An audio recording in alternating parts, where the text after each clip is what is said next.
Some forests guard secrets so dark, you'll pray the map stays blank. Make sure you hit like and subscribe to Winds of Thought. Share this with someone brave enough, and let us know where you're listening from. Thank you. Now, let's begin. Story 1. My childhood was spent on the remote northern fringe of Ridgefield Valley. My grandparents' home occupied a tiny island of grass, the only open space for what felt like endless miles. Standing on that porch, you felt the woods closing in from every side. As a boy, I found that comforting. It seemed like a fortress. Nothing could get through unless my grandfather allowed it. He was a man who understood every whisper of his land. A branch would snap at the property line, and he'd glance up from his coffee and nod, as if he'd been expecting the sound. I truly believed nothing could ever startle him. That faith made me feel protected. It's frightening how fast that feeling can vanish. After they were gone, him first, then her a few years later, the place was left unattended. No one but me, and I avoided it, dodging the responsibility until legal documents forced my hand. Last October, I finally made the drive back. 15 years had passed since I'd last been near that house. Part of me foolishly hoped it would look unchanged, but the closer I got, the more I felt the weight of those years. The paved road became gravel, then narrowed into a dirt path with deep trenches on either side. My city car felt absurdly out of place. I had to carefully guide the tires along the central ridge to avoid scraping the undercarriage on stones. The silence was absolute. No traffic, no other homes, not even power lines.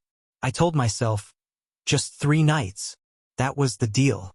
3 nights to sort through the belongings, decide what to keep, meet with the notary to sell the land, and then return to my city life and forget it all. When I finally pulled into the clearing, the sun was already dipping behind the trees. The porch was in worse shape than I'd imagined. Planks sagged perilously low. One was completely rotted through. I had to step over it to reach the front door.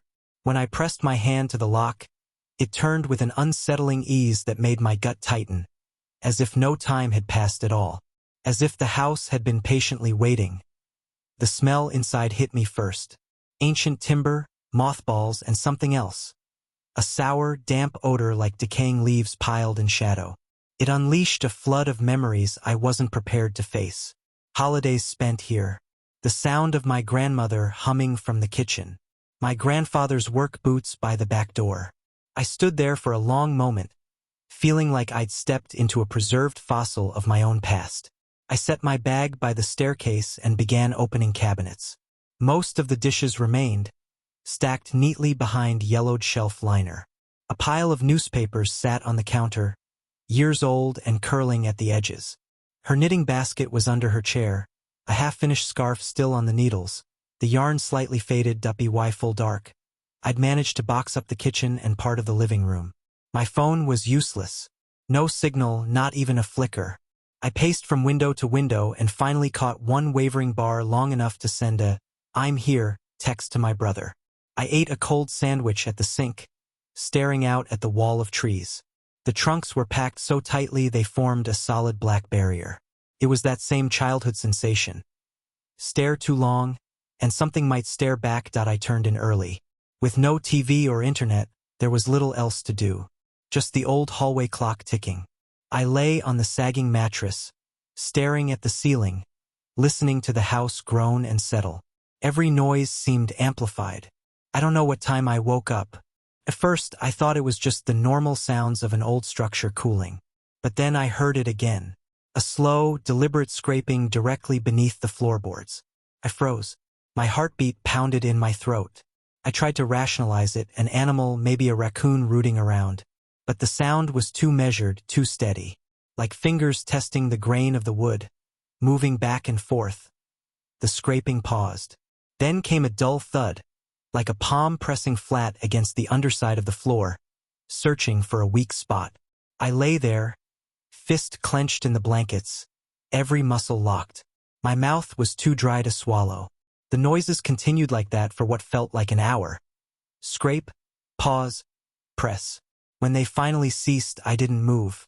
I remained there until the first hint of dawn tinted the curtains. In daylight, everything looked normal. I forced myself to go outside and check the crawl space fence. Nothing was disturbed. No footprints, no scratches. I convinced myself I was overtired, maybe half dreaming. I packed all day, but I couldn't stop thinking about the hatch in the kitchen floor, the one leading under the house. Every time I passed it, a tight knot formed under my ribs, as if looking at it too long would make it swing open. The second night, I didn't even try to sleep. I just lay there with the blankets pulled to my chin. Hours passed in silence. Eventually, my eyes grew heavy. Then, just past midnight, the scraping started again. It was closer this time. I heard it moving along the floor, stopping every few feet. The boards under my bed creaked. I felt my pulse slamming against my ribs, my breath coming in shallow, uncontrolled gasps. The scraping grew louder, more insistent, as if testing each plank for the thinnest spot. I fumbled for my phone. My hand shook so badly I nearly dropped it. No signal, not even the single bar from daytime. The noise stopped. For a second, there was total silence. Then I heard a voice, low and muffled, coming from right below me. The words were unintelligible. Just a wet, rasping shape of speech, like someone trying to whisper through a mouthful of soil that I didn't think. I grabbed my bag, swung my legs over the side of the bed, and ran. At the top of the stairs, I halted. The hatch in the kitchen was creaking open. It lifted slowly, carefully, as if whatever was beneath didn't want to make too much noise. I saw something pale rising through the gap. A bare shoulder streaked with grime. A long, thin arm reaching for the floor. I didn't wait. I bolted down the stairs so fast I slipped on the runner. I hit the front door, shoved it open, and sprinted across the clearing. My breath was ragged. The wet grass clung to my ankles. I didn't care. I just ran until I reached the tree line. I pressed my back against the rough bark of an oak, trying desperately to get my phone to work. Nothing. I crouched there, holding my breath. Everything went still. Then I heard the front door swing open. Footsteps, soft and deliberate, moved down the porch steps into the yard. They paused, then shifted closer, as if the walker could sense me nearby but hadn't pinpointed my location. I pressed my cheek to the bark and stayed perfectly still. My heart hammered so loudly I was sure it would give me away. The footsteps wandered through the grass, stopping intermittently. I thought I heard breathing, wet, labored. Eventually, the steps drifted to the far edge of the clearing. I didn't move until the sky began to lighten. When there was enough gray dawn to see, I crept back across the yard. My legs felt hollow. The front door stood wide open. Inside, the hatch was closed again. Neat as you please. I didn't care what I left behind. I packed what I could grab without. Going upstairs, walked straight out, and drove until the forest was just a memory in the rearview mirror. Story 2. When I was 26, my cousin Mason decided we should hike deep into the area near Fox Hollow. You'd think growing up in eastern Kentucky we would have explored every ridge and hollow by then, but neither of us had ever gone that far in. Honestly, I never intended to. Everyone in the county knew the stories. My grandfather would sit on the back porch with his sweet tea and tell me about hunters who took the old service trails and never returned. People would find their gear or trucks days later, but no tracks led past the last marker. He'd say those ridges swallowed people whole. And the way he'd gaze at the trees when he said it made me think he knew more than he was telling. Mason never cared for old tales. If he hadn't seen it himself, it wasn't real. He'd laugh off any warning and say people invented ghost stories to keep kids from trespassing. This time, he was determined to camp where, as he put it, the map goes blank. No cell signal, no roads, just old-growth forest and personal satisfaction. I told him repeatedly it was a bad idea, but I didn't want him to think I was scared. After years of trying not to appear weak in front of someone, it gets hard to recognize common sense. So we ended up in Mason's truck, bouncing toward a rusted gate that hadn't been chained in decades. He honked the horn as if arriving at a friend's, then got out to kick it open. The hinges shrieked like something in pain. He found that hilarious. We parked on a gravel patch that looked unused for years. The air smelled musty, almost metallic, old leaves and something unnameable. We shouldered our packs. The first few miles felt normal. It was early September, still green. The trail began as a wide old service road with rain-filled tire ruts. I kept hoping to see another hiker, but the only life was birds in the branches. Mason looked back once and said it felt like we'd stepped out of time, as if the world had ended behind us and we hadn't noticed. He had a way with words when he wanted. Every mile or two, we'd pass remnants of those who lived there a century before. Solitary stone chimneys, piles of half-buried broken glass, a cast-iron stove rusting in a thicket. I found myself wondering about those families. Did they leave willingly, or were they driven out? We made camp by a shallow creek that first night. Mason built a fire with a little pyramid of twigs and a ferro rod he'd bought online, bragging about how prepared people don't need matches. I thought a lighter would have been easier, but I kept quiet.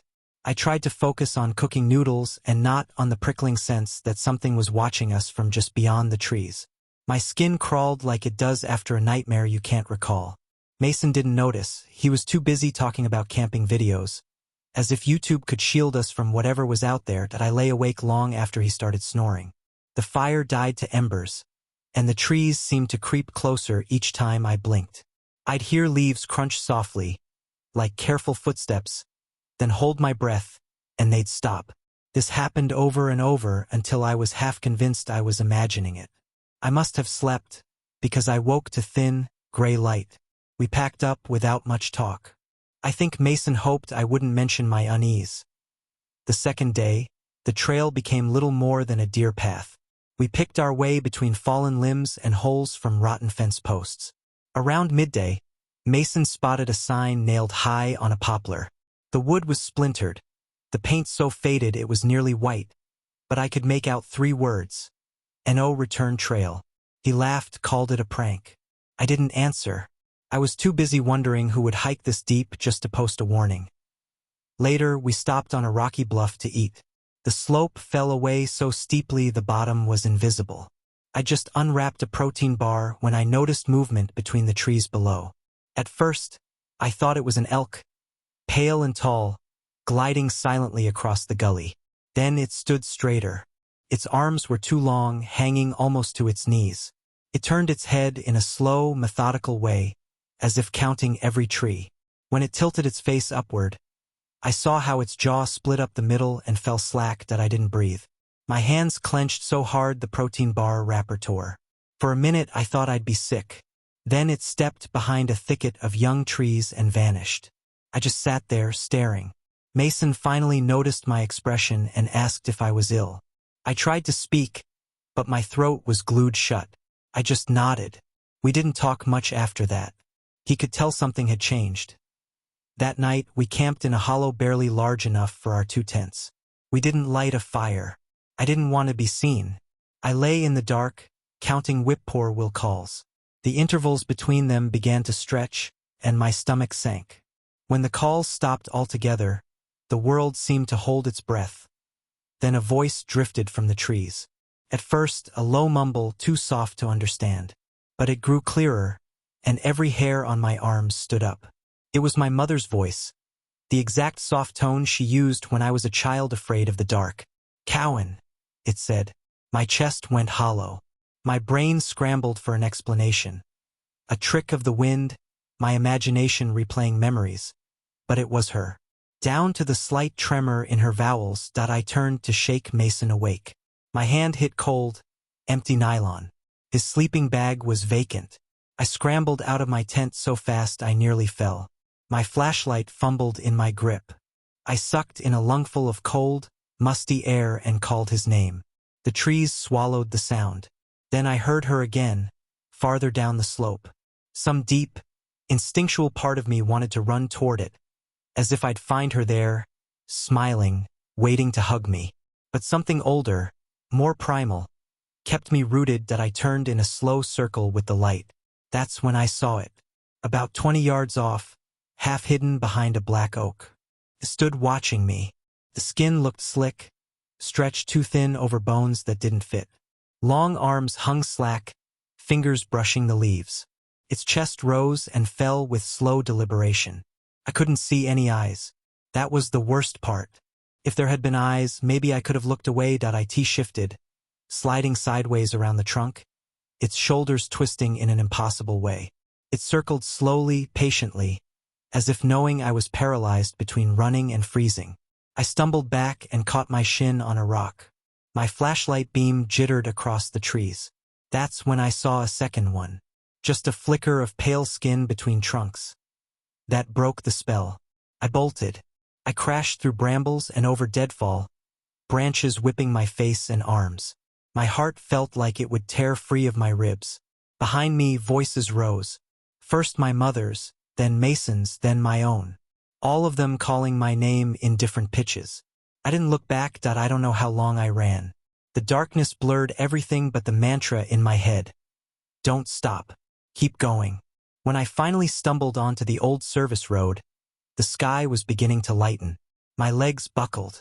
I dropped into the dirt, panting so hard my throat burned.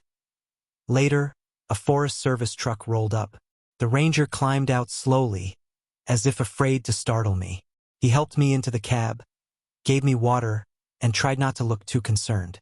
When he asked where Mason was, I couldn't answer. I just shook my head.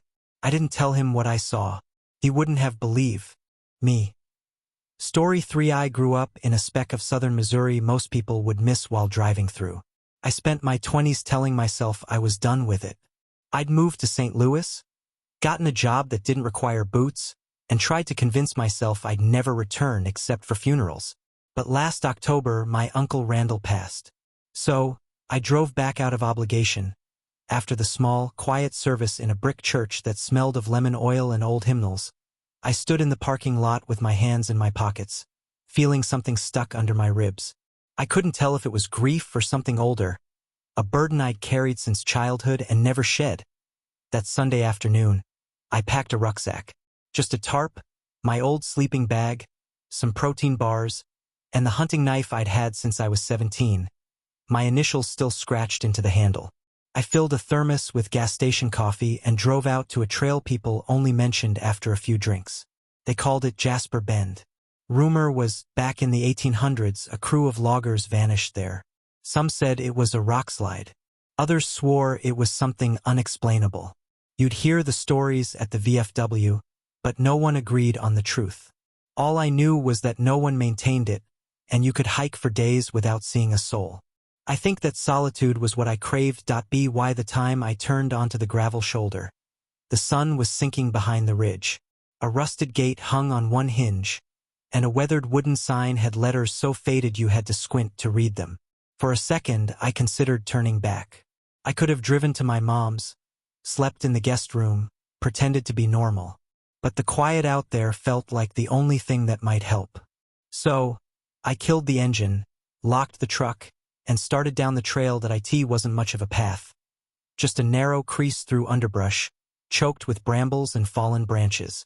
Every so often, the ground would drop into sudden gullies carved by runoff. I slipped once, catching myself on a damp, soft root. Looking up, I could see the ridge through a tangle of bare branches. It struck me then how easy it would be to disappear out there. How a person could take one wrong step and vanish, and no one would ever know where they went. About a mile in, I came across an old fence line. The boards had collapsed, half swallowed by dirt. Just past it was a clearing no bigger than a kitchen, circled by stones that looked like foundation remains. Right in the center, a crooked sapling grew from a shallow pit. Seeing it made my mouth go dry, as if I'd swallowed dust. I skirted widely around it. The light was nearly gone when the trail curved down toward a river. The water was so low it looked like a line of wet stones. I found a flat spot under a bluff where the ground seemed dry. My boots left dark prints in the silt. For a moment, I just stood there, listening. When I bent to set my pack down, that's when I saw them. Footprints coming up behind me. They were faint, smudged as if made when the ground was damp. What got me was how narrow they were, too narrow for an adult. And some were spaced so far apart that whoever made them must have been leaping or moving in a way I couldn't picture. My stomach twisted, but I told myself they were old, maybe weeks or months. I forced myself to continue. I built a small fire and sat close, pulling out a paperback.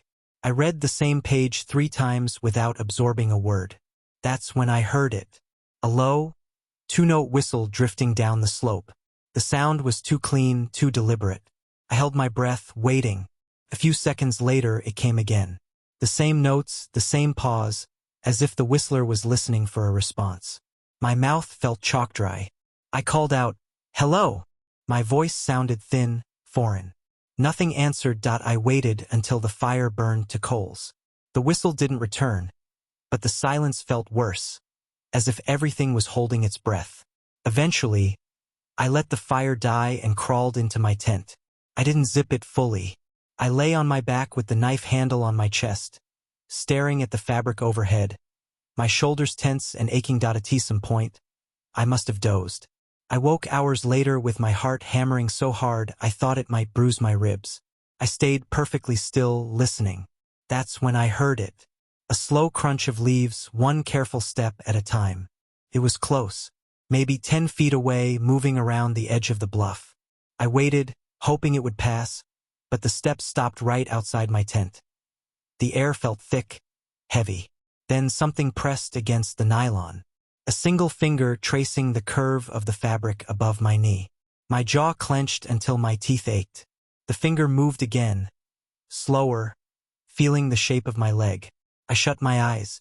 I didn't breathe. I don't know how long I stayed like that. Finally, the pressure lifted. I heard the steps again, moving away, deliberate and careful. Until the sound faded into the trees, I didn't move until the first gray light slid over the ridge. When I finally crawled out, my hands shook so badly I almost dropped the knife. There were no tracks, no broken branches, nothing to show anyone had been there. I tore down camp in minutes, my pack a mess, but I didn't care. I needed to move. I didn't stop to eat or drink. I just walked, head down, the pack strap digging into my shoulder. Every step tightened my jaw further. When I finally saw the trailhead, my truck visible through the trees, relief hit me so fast my knees nearly gave out. I stumbled into the clearing and stopped. Something was propped against the driver's side door. It was a strip of pale bark, curled at the edges. Someone had carved a shape into it. Long legs, an oval head, no arms. Just a blank, featureless silhouette. Story grew up in a tiny town called Elkford, a scatter of houses jammed into a fold of the Allegheny foothills. No stoplights, no gas station, just a bait shop selling coffee that tasted like burnt cardboard. The house I ended up in belonged to my uncle. Everyone called it the place out by Nolan's Hollow, as if that explained everything. It was a narrow two-story built from wood so old it had grayed. The foundation was stacked stone, some cracks wide enough to lose keys in. For most of my life, I'd only visited on Thanksgiving, and even then, I never liked staying past sundown.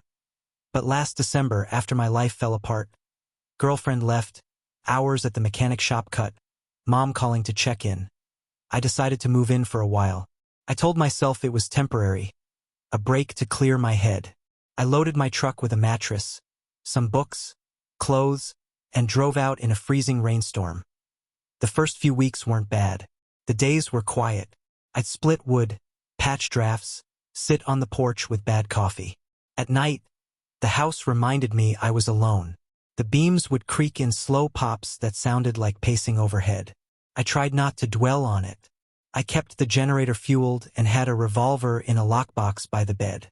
Not because I expected trouble, but because in Elkford that was just common sense. Out here, a locked door didn't mean you were safe. That night started like any other. I made terrible instant noodles, reread an old paperback, and did my usual circuit, checking every door and window. I'd gotten into the habit of double-checking the deadbolts, needing to see the locks engaged to believe in them. It was around 10 when I heard the first noise. A soft scraping, like something thin being dragged across the porch. At first, I didn't look up. There were plenty of feral cats and raccoons. But it came again, longer this time, a dry, papery sound ending with 3 little taps against the door. I put my book down and walked to the window by the door. The porch looked empty. The old rocking chair was still. I cracked the door open an inch. A rush of cold, damp air hit me, smelling slightly sour, like rotting leaves. I leaned out, looked left and right. Nothing moved. No footprints. I shut and locked the door again. My shoulders tight, I switched off the lamp and sat back down. As my eyes adjusted, shapes emerged. The couch, the firewood stack, the generator's little light from the kitchen.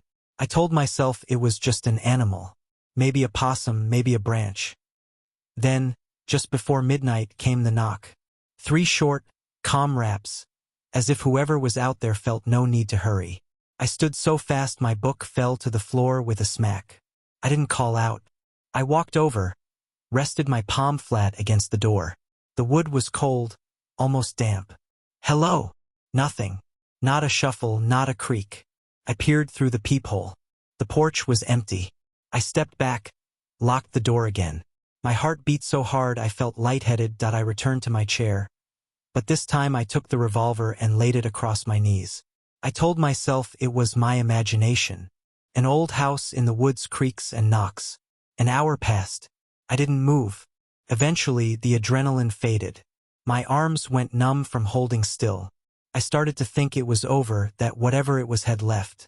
I stood to stretch my stiff legs, thinking I'd go upstairs, check the windows, and try to sleep. That's when I heard it. Footsteps upstairs. Not random creaks. Actual footsteps. Slow and steady, moving from the end of the hall to the top of the stairs. I froze, revolver clutched, knuckles white. I waited, hoping they'd stop, but they came again, heavier this time. Crossing back toward the spare room, I turned the lamp on. The circle of light made everything look flat. My hand went to the lockbox out of habit. That's when I saw it was already open. I'd forgotten to close it after cleaning the gun last week. I checked the cylinder, loaded, and walked to the base of the stairs. Anyone up there? No reply. I took the first step. It groaned under my weight. The footsteps started again. Back and forth, deliberate, as if they wanted me to hear. I climbed to the landing, each step harder than the last. My uncle's old bedroom door was cracked an inch. I raised the gun, flicked the wall switch with my free hand. Nothing. The bulb had worked that afternoon. I pushed the door open with my shoulder. The room was empty. Bare mattress, empty dresser, locked window. I backed out slowly, trying not to blink. I closed the door and turned toward my own bedroom. That's when I heard it. A whisper from the other side of my door. A thin, papery voice repeating a string of words in a language I'd never heard. I inched closer, revolver trembling. I pressed my ear to the door, felt my pulse hammering against the wood. I took a shallow breath and swung the door open. Silence. The room was exactly as I'd left it. Unmade bed, duffel bag by the closet. Then, from the corner of my eye, something moved. A shape slid along the wall. Tall, thin, wrapped in something that looked like it belonged in the earth. I jerked the revolver up, finger on the trigger. But before I could squeeze, the shape was gone. Slipping out the door, I backed up so fast I hit the dresser. I didn't think. I turned and ran down the stairs, out the door, across the yard. My boots skidded on gravel, but I didn't stop. I ran until I reached the bend where the trees opened to the road. I stopped there, bent over, gasping so hard I thought my ribs would snap. My throat tasted metallic. I turned back. The house stood perfectly still. I waited there until sunrise and never went back. Story 5. I was 24 when I had the bright idea to ride that old service road behind my grandfather's place in eastern Tennessee. My uncle used to talk about that hollow like it was a stain on our family history. He'd lean back, pick at his beer label, and say things like, "That hollow is older than any grave around here." Then he'd change the subject, as if he'd said too much. I always thought it was superstition, a way to keep kids from getting snake bit or lost. I hadn't been back to that house since I was a teenager. When my grandfather died, someone had to clean it out. Turned out there was a lot to clean. The place looked like it was trying to sink back into the hillside. Kudzu was swallowing everything: the porch, the gutters, the window screens. The old satellite dish was folded in half under the weight of vines. Even the porch swing had collapsed. Inside wasn't better. Every room smelled of mildew, old newspapers, and the sour edge of mouse droppings. A smell that gets in your hair and clothes. I spent the day hauling out boxes of moth-eaten quilts, waterlogged magazines, jars of unidentifiable contents. I told myself I was making progress, but every corner was crammed with more by dusk. My shoulders ached like lead. I stood in the kitchen, staring at the counter, thinking how quiet it was without him. That's when I saw the Polaris keys hanging from a bent nail by the doorframe. Such an ordinary thing, yet it unleashed a wave of memories. I used to ride that ATV all over, while my grandfather leaned on the porch rail, squinting as if waiting for me to do something stupid. Usually, I did. I don't know why I decided to take it out that evening. Maybe it was the pressing quiet. Maybe I wanted to feel like a kid again, before life got heavy. I didn't overthink it. I grabbed the keys, swung a leg over, and kicked the engine to life. I started up the trail behind the barn. The same rutted path from my childhood. Back then, it felt endless. The first stretch was cracked pavement with grass creeping in. After a mile, it turned to hard-packed clay with deep ruts that jolted my spine. My teeth clicked together once, and I had the stupid thought I'd chip one. I passed an old hunting blind in a black walnut tree, just a square of gray plywood nailed up. I remembered it from childhood, but it was worse now. Side panels hung in tatters. The ladder was snapped halfway up, splintered as if something heavy had stepped on it. I slowed down. The hair on my arms prickled. I thought about turning back but didn't. I told myself it was just rot and rain. I kept going another 15 minutes. The trail dipped into a wide clearing, a shallow bowl ringed with black locust trees. 3 trailers sat in a crooked half-circle. They looked decades abandoned, siding pitted with holes, windows punched out, doors missing. It looked like a place where nothing good ever happened. Then I noticed the tire tracks. They were fresh, the tread pressed clearly into soft dirt. I killed the engine and sat, listening. The quiet wasn't normal. No birds, no insects, just a hollow stillness. I swung off the ATV.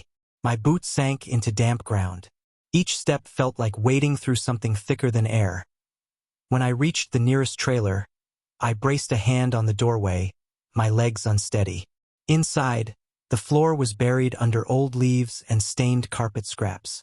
In the far corner was a pile of bones, small, maybe from dogs or deer, picked clean and stacked in careful, neat rows, as if arranged with purpose. I turned to leave and noticed the twine strung across the doorway. Little gray shapes dangled, clacking gently in a non-existent breeze.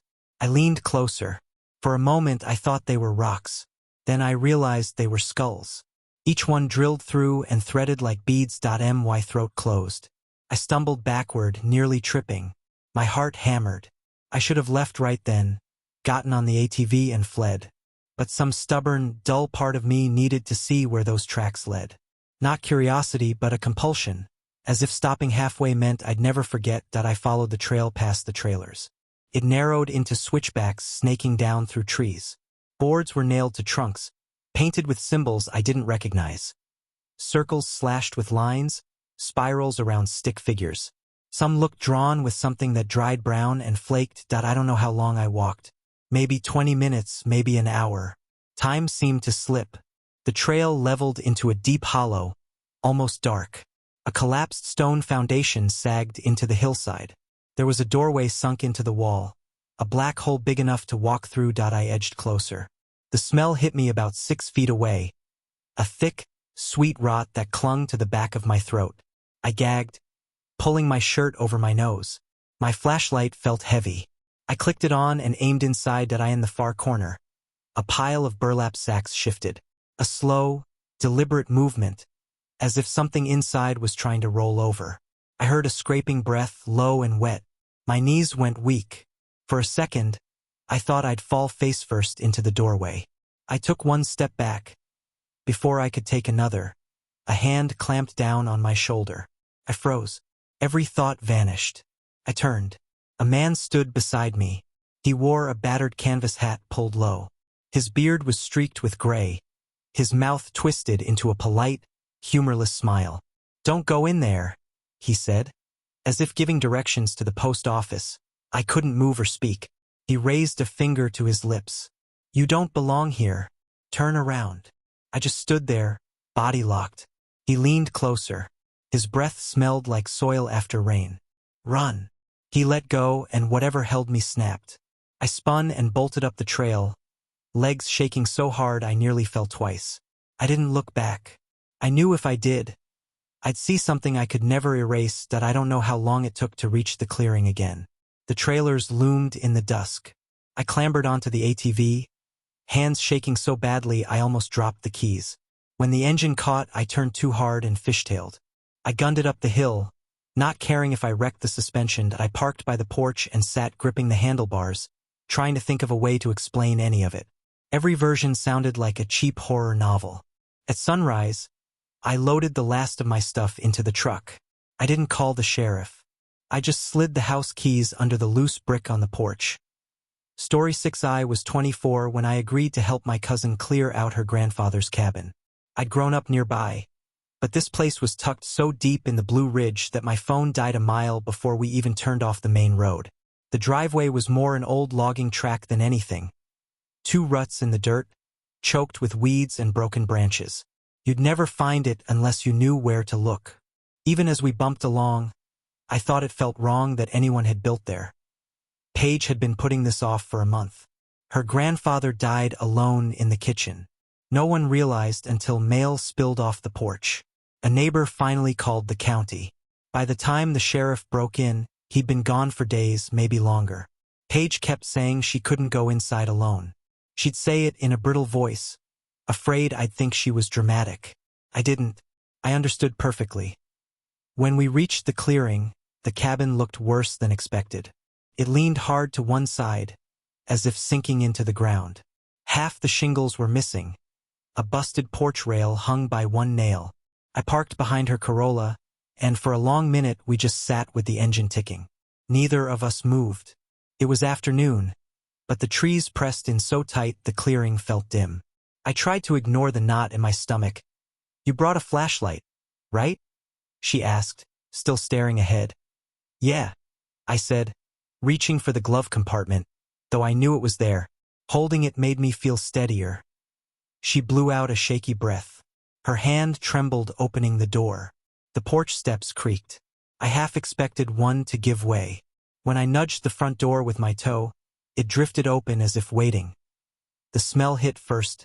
Heavy, stale, mildew and old cooking grease. Dust coated everything. A sagging recliner sat in a corner. A folding table was covered with newspapers and half-empty cans. Paige pulled her shirt over her nose. "God, it's worse than I thought. Let's just get it done." I said that we split up without discussing it. She started on the living room, dropping mail into trash bags. I walked through to the kitchen. The linoleum was cracked and peeling. And there, by the stove, was the dark stain. I didn't look at it longer than necessary. I opened cabinets. Inside were boxes of cereal so old the cardboard was soft, and glass jars of what might have been preserves once. I didn't touch any. In the hallway, I peeked into a bedroom. Shelves lined the walls, crowded with more jars. Some had labels in spidery handwriting: okra, beans, peaches. Most contents had collapsed into grayish mush. One jar held a pale lump that looked like an animal curled in on itself. For a second, I thought it might be breathing. I backed out and shut the door. I hauled an armload of blankets outside. Every time I went back in, the air felt thicker, pressing on my chest. Paige didn't say much.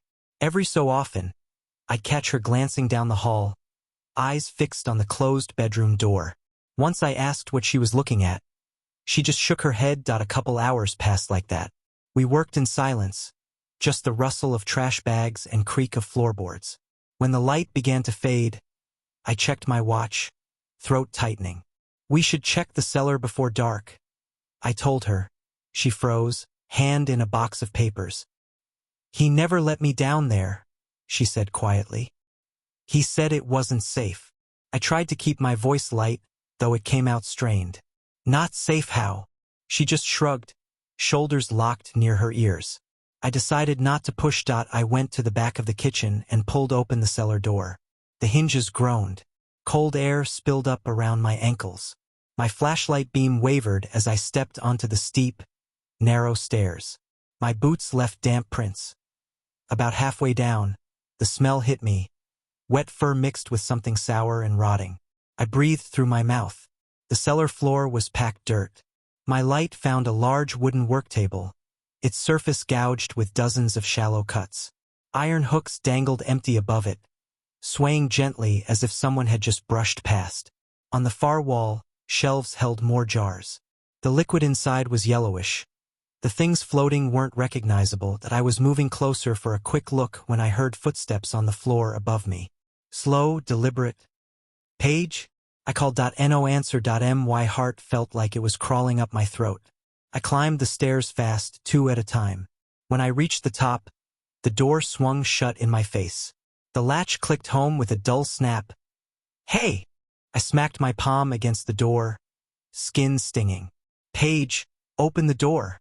Her voice came through, muffled and shaky. "Ethan, there's someone outside." My mouth went dry. "What do you mean, someone?" "He's standing in the trees. He's watching me. Just open the door, okay?" "Nothing." I swallowed, trying to steady my hand on the flashlight. The beam wobbled across the dirt floor behind me. Something shifted. I turned. For a second, I thought my brain was tricking me. A shape uncurled from behind a stack of burlap sacks. Limbs too long for any known animal. One arm stretched out, the elbow bending the wrong way. With a soft pop. I backed up until my spine hit the stairs. My breath came in sharp, broken gasps. It raised its head. My flashlight caught smooth skin pulled tight over a skull. No eyes, no mouth, just blank, pale flesh. It began to crawl toward me, dragging itself inch by inch. Each movement made a soft, sucking sound. I threw my shoulder against the door. It splintered. I hit it again and again. On the third slam, it flew open so fast I stumbled into the kitchen. Paige stood by the table, staring past me, eyes huge. "Where is he?" I gasped. Her voice was flat. "He walked back into the trees." I didn't wait.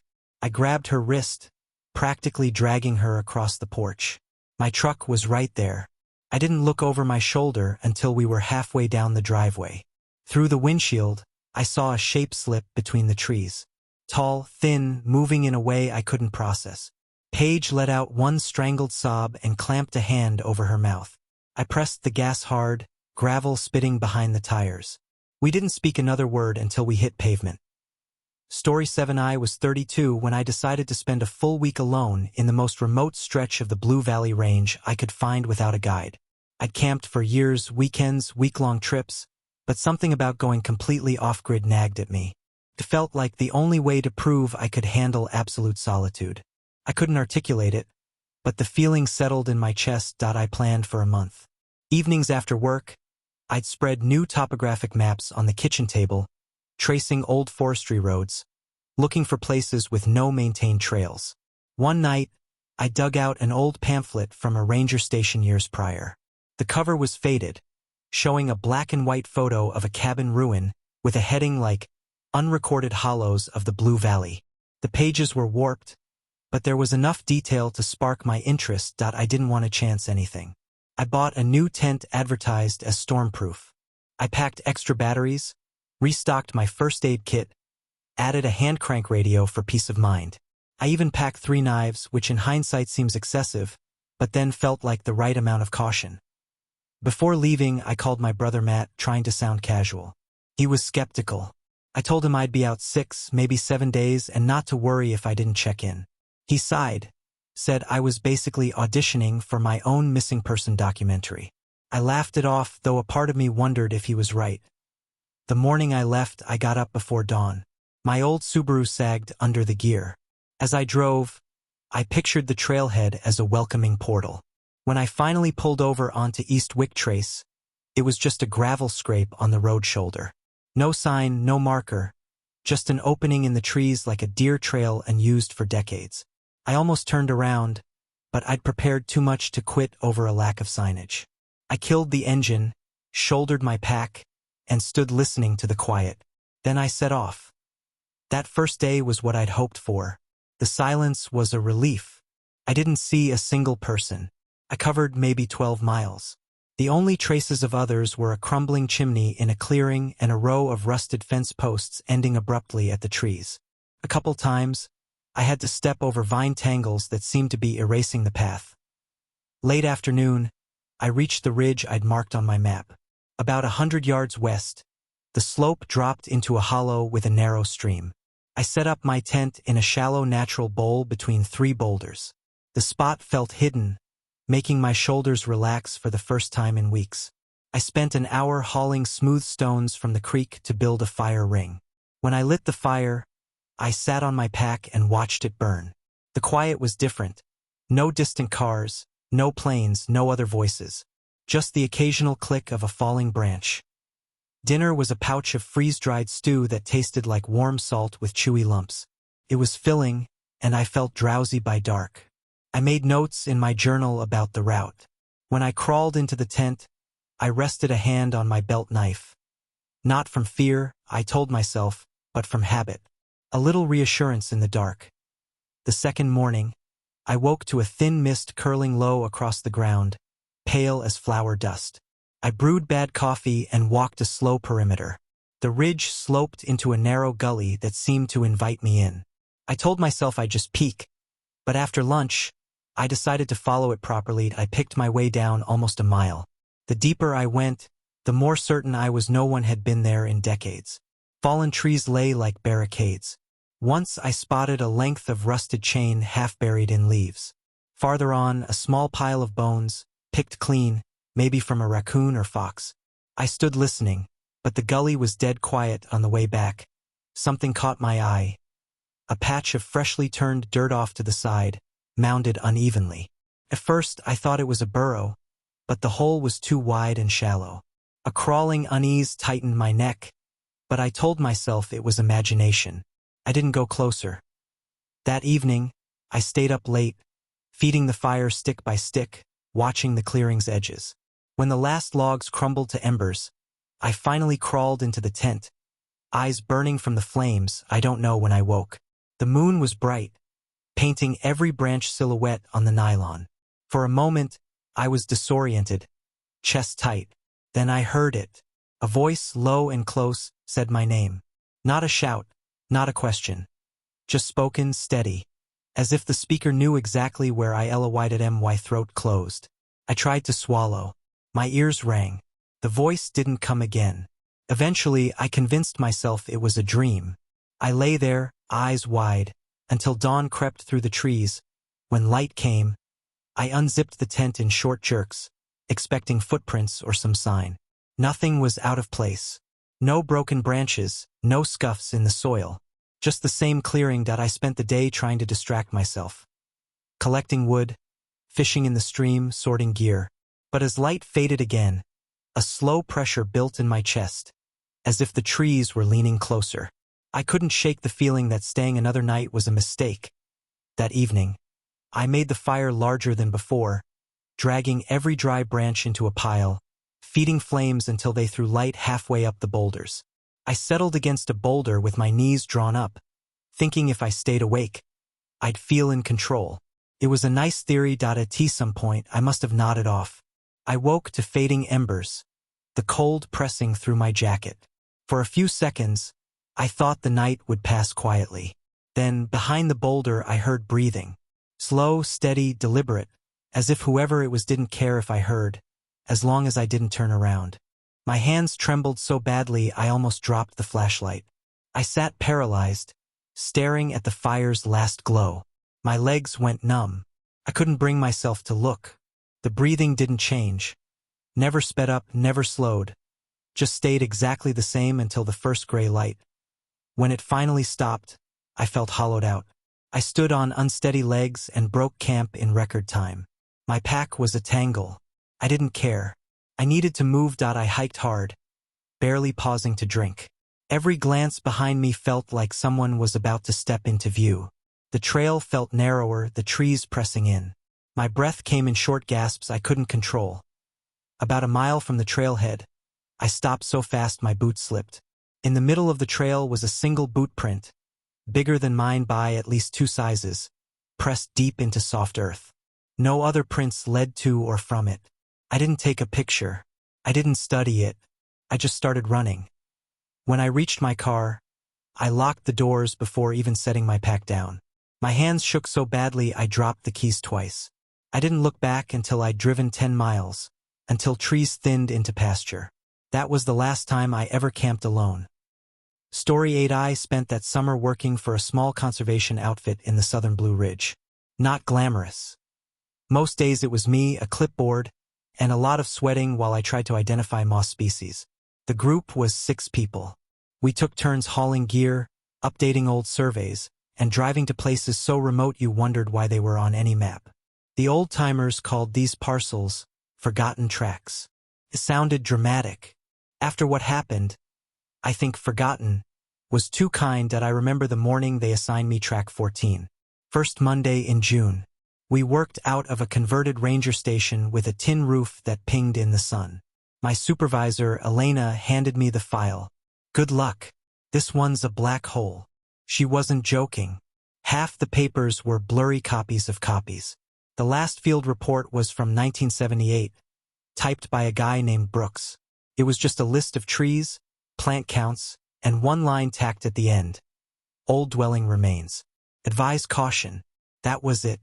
No explanation. I thought maybe he'd been spooked by a raccoon or a bear den. I wish that was all. I signed out a clunky GPS unit that lost signal if you sneezed, grabbed fresh survey sheets, loaded my pack, and set out. The road was the worst I'd ever driven. Gravel thinned to ruts packed in clay. Weeds in the middle grew taller than my bumper. Took 2 hours to pass the last mailbox. By then, my nerves were tight. Eventually, the road gave up. I pulled over where it dissolved into grass and broken branches. When I stepped out, everything went quiet in a way I didn't like. I did a slow turn, finally spotting a line of fence posts that looked like termite buffets. About 8 feet up a sycamore trunk was a warped board with a burned-in 14.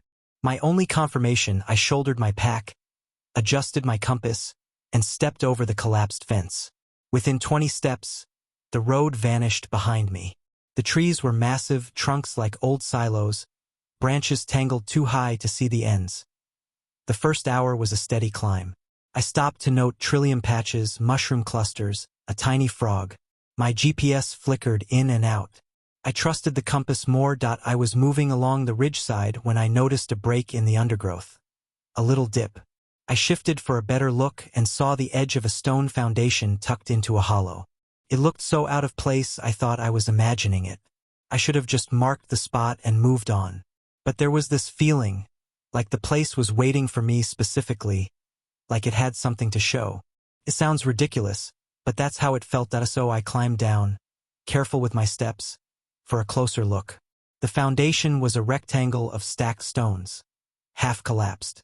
Inside sat a rusted stove, its pipe bent sideways as if wrenched by hand. Moss grew in thick green patches on the inside walls. I stepped over and brushed leaves aside with my boot. Everything I uncovered felt like another piece of a story that didn't add up. Glass shards from a window, a spoon with the bowl crushed flat, a lunchbox so faded you could barely make out cartoon animals, a bear family smiling under a sun. I crouched, flicked the latch open. Inside was a scrap of blue cloth wadded tight and a handful of marbles. The colors were still bright, swirls of red, yellow, blue. That made the back of my neck prickle. I was crouched there, turning a marble in my palm, when I heard it. A slow, deliberate shift, like something heavy moving its weight from one foot to another. I froze. My first thought, bear. My second. No bear moves that quietly. I stood, heart doing a nervous flutter. I turned slowly, scanning trees. Nothing but trunks and shadows. I told myself it was an animal, but the thought didn't settle. My skin felt tight, anticipatory. I stepped back over the wall, moving around the edge, looking for tracks. That's when I heard the second sound, higher up the slope. A low branch cracking, then a soft thud. I called out, trying to sound casual, but my voice came out high. Hey, just a conservation survey down here. Nothing answered. I took a few steps uphill. A tulip poplar stood alone, bark pale as old bone. I leaned to look behind it, hoping to see nothing. And that's what I saw. No animal, no person. But the ground was marked. A clear boot print pressed into leaf litter. The heel was dug in as if someone pushed off in a hurry. Something inside me locked up and refused to budge. I needed to get out. I turned and started back down, breathing thin and fast, every step feeling like twice the effort.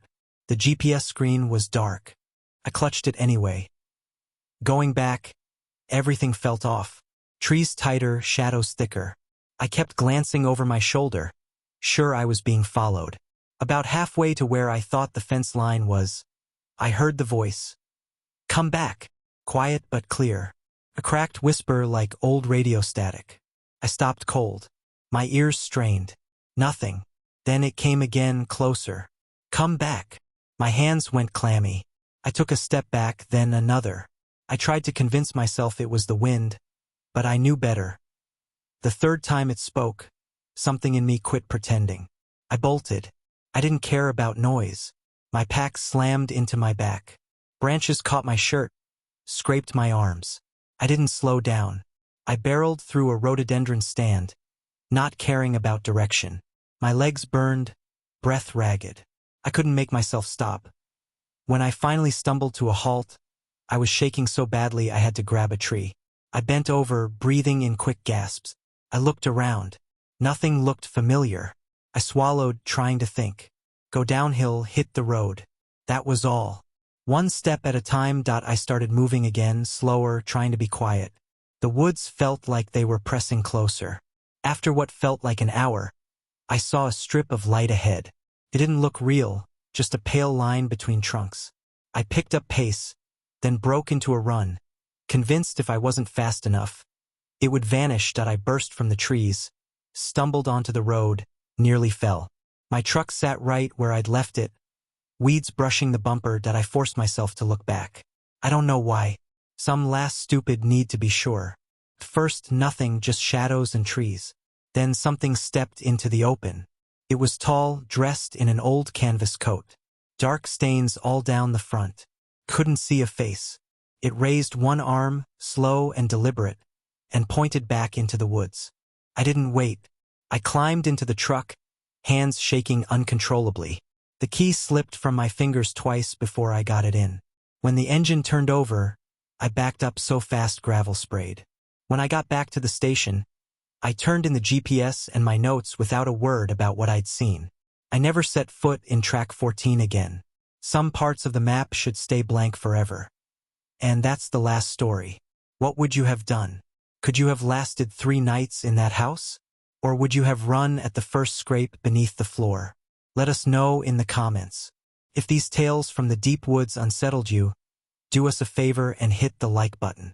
It truly helps the channel. And subscribe to Winds of Thought for more journeys into the unexplained. Thanks for listening. Stay curious and maybe stay on the trail.